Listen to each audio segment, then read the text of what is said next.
Discovery of electron. हमको पढ़ना है इलेक्ट्रॉन की खोज कैसे हुई। इन 19th century, Plucker, Crook and etc. scientists perform various experiments by passing electric discharge through gases। बहुत से साइंटिस्ट ने 19th century में जो है वो इलेक्ट्रिक डिस्चार्ज यानी इलेक्ट्रिक करंट को गैसेस में डाल करके उन्होंने डिस्कवरी करने की कोशिश की। At normal pressure all gases are found to be non conductor of electricity. अधिकतर नॉर्मल जो प्रेशर रहता है उसमें बहुत सी गैसेस जो होती है वो इलेक्ट्रिसिटी की नॉन कंडक्टर होती हैं यानी कुचालक होती हैं। Of two electrode of metal are placed in a long glass tube as so in figure 2.1 जो फिगर है उसमें दिखाया गया है कि एक ग्लास की रॉड है, मतलब एक ग्लास का ट्यूब है जिसमें दो इलेक्ट्रोड जो है वो मेटल के रखे गए हैं। And about 10,000 volt electric potential is applied between the electrode. और इन दोनों इलेक्ट्रोड के बीच में 10,000 वोल्ट का इलेक्ट्रिक पोटेंशियल अप्लाइड किया गया है। There is no electric discharge, और यहाँ पे कोई भी इलेक्ट्रिक डिस्चार्ज जो है वो नहीं है। Now if tube is connected to a vacuum pump and pressures of a gas inside of reduced, then electricity is passed through it and a colored glow is produced in the tube। और फिर पहले तो कोई भी electric discharge नहीं था, लेकिन बाद में क्या हुआ कि हमने इसको एक वैक्यूम पंप से कनेक्ट किया, और वैक्यूम पंप कनेक्ट करने के बाद हमने इसके अंदर जो गैस का प्रेशर है उसको कम कर दिया, तो इलेक्ट्रिसिटी जो है वो इसमें से पास होने लगी। और एक प्रकार का जो कलर है, कलर का ग्लो, मतलब एक तरीके से जो कलर वाली चमक है वो इस ट्यूब में प्रोड्यूस हुई। On reducing the pressure further to about 10⁻⁻⁴ atmosphere, the wall of the tube facing the cathode is illuminated by the fluorescence whose colour is greasily yellow. और कुछ समय बाद उन्होंने इस प्रेशर को और भी कम किया, 10⁻⁻⁴ एटमॉस्फेयर तक कम किया, तो जो ट्यूब की वॉल है वो वॉल पे जो कैथोड है वहां पे illuminated by fluorescence whose colour is greasily yellow, तो यहाँ एक तरीके की चमक या प्रतिदीप्ति उत्पन्न हुई जो कि जिसका कलर येलो था। ठीक है। The fluorescence is produced due to the filing of particles type of invisible rays on the phosphorescent materials coated on the glass। और ये जो कलर जो आया है वो किसकी वजह से आया है, ये जो ग्लास है वो उसके ऊपर एक मटेरियल जिंक और सल्फेट का जो कोटेड है वो कोट किया गया था। उससे क्या हुआ कि वहां पे जो रेज है वो इससे टकराई और इसी वजह से कलर उत्पन्न हुआ। These rays they are named as cathode ray, और इसी को कैथोड रे कहा गया। J Thomson being emerge from the cathode, और जे थॉमसन ने सबसे पहले कैथोड से इस जो रे है उसको उन्होंने उत्पन्न किया। These ray are made up of negatively charge particle, और ये जो रेज बनी थी वो माइनस चार्ज से चार्ज वाले पार्टिकल थे। This particle are called electron, और इन्हीं पार्टिकल को इलेक्ट्रॉन कहा गया। The name electron was given by Stoney, और स्टोनी ने जो है वो इन पार्टिकल को इलेक्ट्रॉन नाम दिया। अब कुछ प्रॉपर्टी है कैथोड रेज की या इलेक्ट्रॉन की, या जिसको हम नेगेटिव चार्ज कह सकते हैं। These rays travel in a straight line and have velocity equal to that of light. ये जो रे होती है वो एक सीधी रेखा में आगे बढ़ती है, और इसकी जो वेग जो होता है वो लाइट के बराबर होता है। ठीक है। These rays exert mechanical pressure if a pendle wheel is placed in the path of these rays, they due to action of these rays wheel। ये जो रे होती है इसमें यांत्रिक प्रभाव होता है, यानी यांत्रिक प्रेशर ये किसी भी चीज में उत्पन्न कर सकती है। ये साबित करता है कि इसके सामने अगर हम एक व्हील या घूमने वाला चक्का रख दे तो रेस उसको टकराकर उस पर एक्शन करके उसे घुमा देती है। इसका मतलब इसमें मैकेनिकल प्रेशर ये उत्पन्न करती है। Start rotating this experiment prove that these rays are made up of material particle having different mass and velocity. ये जो एक्सपेरिमेंट है ये आप साबित करता है कि जो ये जो रे है वो उसमें वो मटेरियल पार्टिकल या द्रव्य कणों की बनी होती है जिसका कुछ मास और कुछ वेलोसिटी होती है। तो यहाँ से लिखेंगे दीज रेज आर से वेलोसिटी। ठीक है, यानी इनमें कुछ वेलोसिटी और मास होता है। If an electric field is applied in the path of cathode ray, और अगर हम इन कैथोड रे के रास्ते पे कोई इलेक्ट्रिक फील्ड रख दें, then they are defected toward positive plate of the electric field, तो ये इलेक्ट्रिक फील्ड की पॉजिटिव प्लेट की तरफ जाती है। This indicated that this rays are negatively charge. ये साबित करता है कि ये नेगेटिवली चार्ज होती हैं, क्योंकि जो माइनस पार्टिकल होते हैं वो प्लस की तरफ जाते हैं और जो प्लस होते हैं वो माइनस की ओर। तो ये क्या कर रही हैं कि ये प्लस फील्ड की ओर जा रही हैं, तो ये माइनस पार्टिकल होते हैं। ठीक है।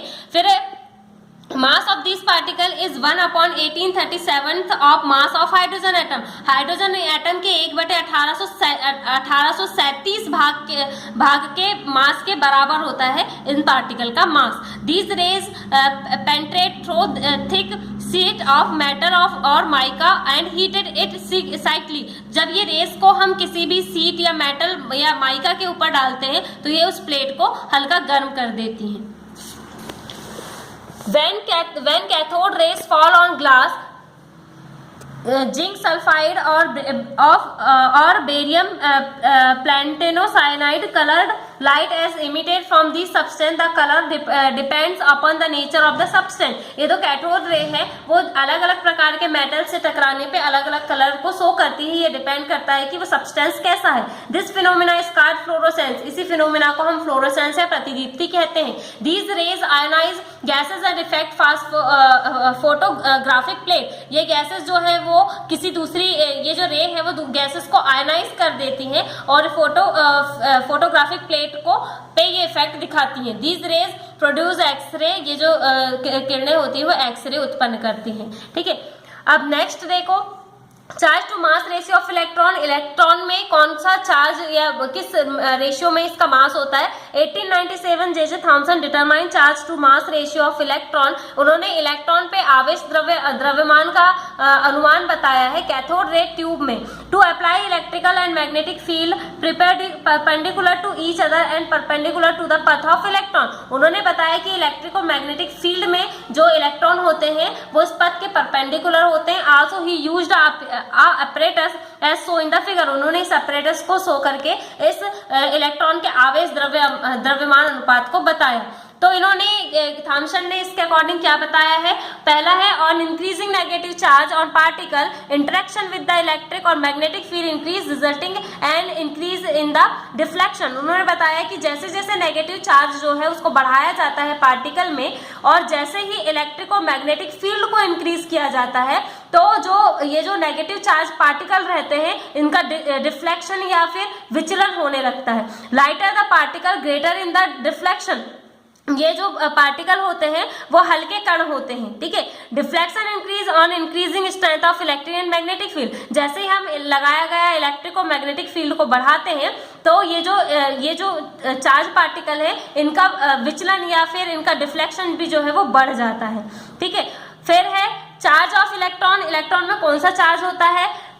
Millikan estimated the magnitude of negative charge present on the electron by oil drop method. उन्होंने तेल की बूंद की मेथड को यूज करके बताया कि इलेक्ट्रॉन जो है वो नेगेटिव चार्ज होते हैं. जो मिलिकन एस्टिमेटेड जो है मेरे एक मैग्नीट्यूड जो होता है अगर उसमें हम ऑयल ड्रॉप मेथड का यूज करें तो पता चलता है कि इलेक्ट्रॉन माइनस चार्ज होते हैं. Each electron has 1.602 into 10⁻19 coulomb charge which is minimum value of electric charge and it is mass 9.109 into 10⁻28. तो इसमें क्या होता है कि चार्ज होता है ये इतने कूलम और इसमें मास जो होता है वो 9.109 होता है. ठीक है, और which is 1/1837 part of atomic mass of hydrogen. जो कि हाइड्रोजन के एटॉमिक मास का इतना पार्ट होता है. ठीक है, तो ये होता है इसका इलेक्ट्रॉन का चार्ज.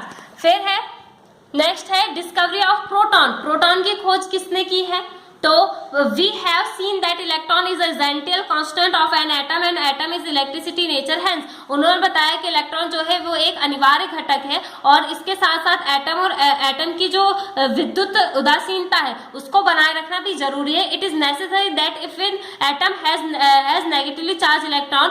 इसीलिए उन्होंने बताया कि एक नेगेटिव चार्ज इलेक्ट्रॉन का होना जरूरी है. Then positively charge particle must also be present for their neutralization. किसी भी एटम को उदासीन करने के लिए हमको नेगेटिव चार्ज के साथ साथ उतने ही पॉजिटिव चार्ज की जरूरत होती है. Goldstein in 1886 perform discharge tube experiment in which he took perotated cathode and gas at low pressure was filled inside the tube. तो जो गोल्डस्टीन है उन्होंने 1886 में इसकी खोज की और उन्होंने एक डिस्चार्ज ट्यूब ली. ये ऐसे डिस्चार्ज ट्यूबली जो कि छिद्र युक्त थी, जिसमें छेद थे, और इसमें एक कैथोड था और गैस लो प्रेशर में इसमें फिल्ड थी। He founded that some rays emerge from anode, उन्होंने देखा कि एनोड से जो है वो ये एनोड यहाँ से कुछ रेज जो है वो निकलती हैं या उत्पन्न होती है। They pass through the holes in the cathode and they are positively charged, और उन्होंने बताया कि ये जो छिद्र युक्त कैथोड है इससे ये जो रेज है वो पार कर जाती हैं और पॉजिटिवली चार्ज की तरफ पॉजिटिवली चार्ज की ओर से निकलती हैं। These rays travel from anode to cathode, और ये एनोड से कैथोड की ओर चलती हैं। These are also called positive rays और एनोड रेज और कैनोल रे, इन्हीं को हम पॉजिटिव चार्ज रेज कहते हैं या एनोड रे या फिर कैनोल रे कहते हैं, जो कि कैथोड के बिल्कुल अपोजिट होती हैं। ठीक है, इसमें दिया study of positive rays obtain in discharge tube proves that atom have positively charge particle in them but are not always same as that of electron. उन्होंने बताया ये सिद्ध करता है कि हर एक एटम में नेगेटिव चार्ज के साथ साथ पॉजिटिव पार्टिकल्स भी प्रेजेंट होते हैं। Their mass is equal to the atomic mass of gas taken in tube. अब नेक्स्ट है डिस्कवरी ऑफ न्यूट्रॉन।